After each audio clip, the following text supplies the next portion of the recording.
जुनं फर्निचर. नुकताच महेश मांजरेकर दिग्दर्शित मराठी चित्रपट जुनं फर्निचर याचे ट्रेलर लॉन्च झाले. त्यावेळेस त्यांनी पत्रकारांशी बोलताना आपल्या जीवनातल्या काही गोष्टींना सुद्धा उजाळा दिला. जुनं फर्निचर फिल्म ट्रेलर हा मनाला भिडणारा आहे. बरेच दिवसांनी हृदयाचा ठोका चुकविणारा एक मराठी फिल्म प्रेक्षकांना आपल्या कर्तव्याची जाणीव करून द्यायला आलेली आहे. बरोबर, जाणीव करून द्यायला. आजकाल स्मार्टफोनच्या जमान्यात आपण कुठेतरी आपल्या आई वडिलांना विसरलो की काय याची आठवण या फिल्मच्या ट्रेलरमध्ये दिसली. अनुमती, त्यानंतर नटसम्राट अशी एकापेक्षा एक पारिवारिक मराठी फिल्म मराठी इंडस्ट्रीने नेहमीच दिलेली आहे. या फिल्मचा ट्रेलर पाहिला आणि एक किस्सा आठवला जो आज मी तुमच्याशी शेअर करतो आहे.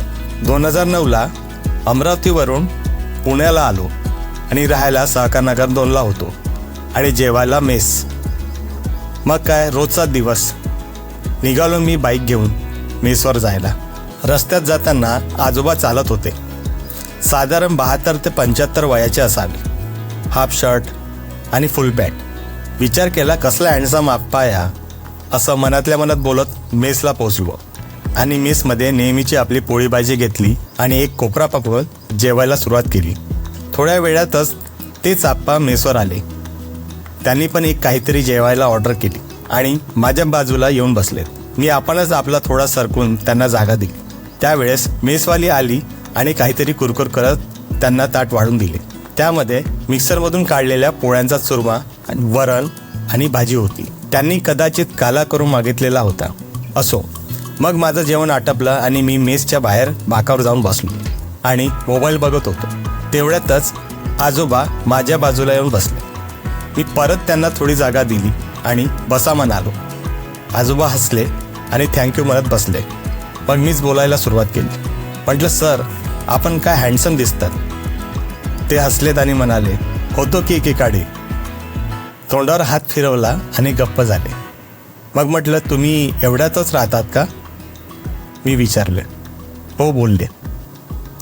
मलाही त्यांनी कुठला काय चौकशी केली आणि त्यांना विचारलं, घरी कोण कोण असतं सर. ते म्हणाले, आहे की मी आणि 4 भिंती.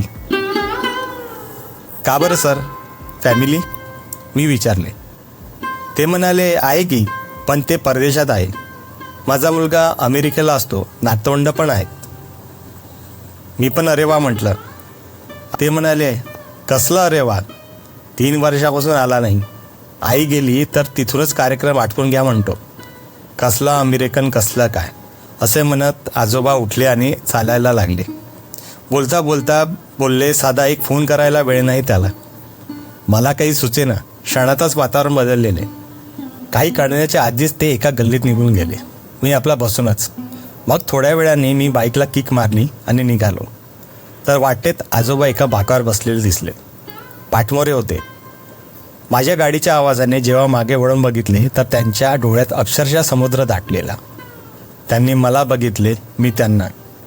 त्यांनी मला हातवारे करत बाय केली आणि मी सुद्धा लाजिरवाने तोंड घेऊन तिथून निघालो. आणि त्यानंतर बरेच दिवस आजोबांचे विचार माझ्या मनात आले. कुठे ना कुठे आजोबांचा विचार मनात घर करून गेला. आज ट्रेलर बघितल्यावर आजोबांची आठवण आली. आज एवढेच सांगेल, जुने फर्निचर नक्की थिएटरमध्ये जाऊन बघा आणि जमलं तर आपल्या आयुष्यातील थोडा वेळ आपल्या आईवडिलांना द्या. जय हिंद, जय महाराष्ट्र. काय अपेक्षा तशा आमच्या त्यांच्याकडनं. आम्हाला तुमचं नको पैसे, पण दिवसातना एकदा आमच्या पाठीवर हात फिरवून विचारा ना की आई कशी आहेस, बाबा कसे आहात.